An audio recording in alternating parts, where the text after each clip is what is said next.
কোনো চালু থাকা সামাজিক প্রকল্প বন্ধ হচ্ছে না। এর মধ্যে আপনারা সকলেই জানেন যে আগামীকাল রাজ্য বাজেট ঘোষণা হয়ে গেছে। এই বাজেটে যেমন অন্যান্য প্রকল্পের কথা উঠেছে, ঠিক কৃষকদের জন্য বিরাট কতগুলি গুরুত্বপূর্ণ আপডেট প্রকাশিত হয়েছে।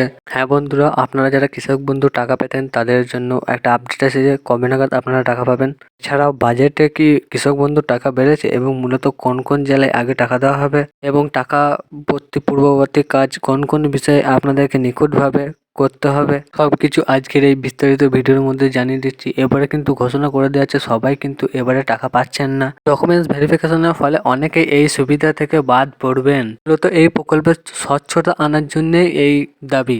এই প্রতিবেদনে টাকা দেওয়া সম্পর্কে এবং কৃষক বন্ধু সম্পর্কে কি কি আবেদন বা প্রতিবেদন আছে চলো একটু দেখে নিই। তার আগে বলে রাখি, অবশ্যই ভিডিওটাকে একটা লাইক করুন এবং চ্যানেলে নতুন হলে চ্যানেলটাকে সাবস্ক্রাইব করে বেল নোটিফিকেশনটাকে অলে দাবিয়ে দিন, কারণ এই ধরনের ইনফরমেটিভ ভিডিও সবার আগে পাওয়ার জন্য। চলো শুরু করা যাক। পিএম কিষাণ এবং কৃষক বন্ধু টাকা কি একসঙ্গে? তথ্য, আলোচনা এবং নতুন নিয়ম নিয়ে ঘিরে গ্রাম বাংলায় উঠছে নতুন জল্পনা। বর্তমানে রাজ্যে কৃষকদের মধ্যে সবচেয়ে গুরুত্বপূর্ণ আলোচনার বিষয় হয়ে দাঁড়িয়েছে কৃষক বন্ধুর টাকা এবং পিএম কিষাণের টাকা কি একসঙ্গে অ্যাকাউন্টে ঢুকবে। সরকারিভাবে এখনো পর্যন্ত এই বিষয়ে কোনো চূড়ান্ত নির্দেশিকা বা বিজ্ঞপ্তি জারি করা হয়নি। প্রশাসনিক এবং গ্রাম বাংলার কৃষকদের মধ্যে এই নিয়ে বহুত কৌতূহল বাড়ছে।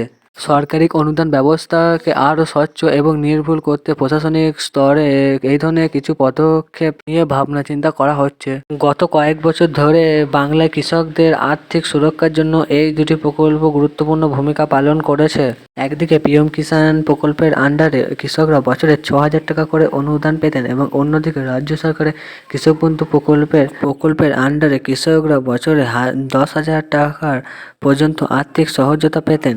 এই দুই প্রকল্পের টাকা যদি একসঙ্গে কৃষকরা পান তাহলে কৃষকদের মৌসুমের বীজ এবং কীটনাশক বা সার ইত্যাদি কিনতে কৃষকদের বিরাট একটা স্বস্তি এনে দিতে পারে বলে জানা যাচ্ছে। তবে এই প্রত্যাশা বা জল্পনার মাঝে উঠে আসছে তথ্য ভেরিফিকেশন কড়াকড়ির বিষয়টি। প্রশাসনিক সূত্রে জানা গেছে যে কৃষকদের হাতে সরাসরি সরকারি সুযোগ সুবিধা পৌঁছে দিতে এবং ভুয়ো ও মৃত উপভোক্তাদের তথ্য পাকাপাকিভাবে বাদ দিতে এই প্রকল্পে বা এই পদক্ষেপ গ্রহণ করা হতে পারে।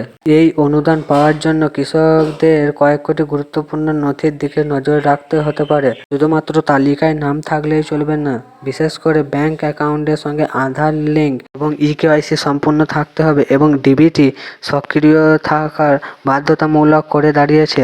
এবং এর সাথে জমির পর্চা রেকর্ড এবং ভোটার তালিকা ডিজিটাল মাধ্যমে মিলিয়ে দেখা হতে পারে। এই খবর ছড়িয়ে পড়ার সঙ্গে সঙ্গে কৃষকদের দুশ্চিন্তা তৈরি হচ্ছে। এখানে পুরনো উপভোক্তাদের তেমন কিছু চিন্তার কারণে বলে জানা গেছে, যাদের নথিপত্র সরকারি পোর্টালে ইতিমধ্যে সঠিকভাবে এবং সুরক্ষিত রয়েছে এবং যারা নিয়মিত টাকা পেয়ে আসছেন, তাদেরকে নতুন করে কোনো জটিল প্রক্রিয়ার মধ্যে নিয়ে যাওয়া হবে না।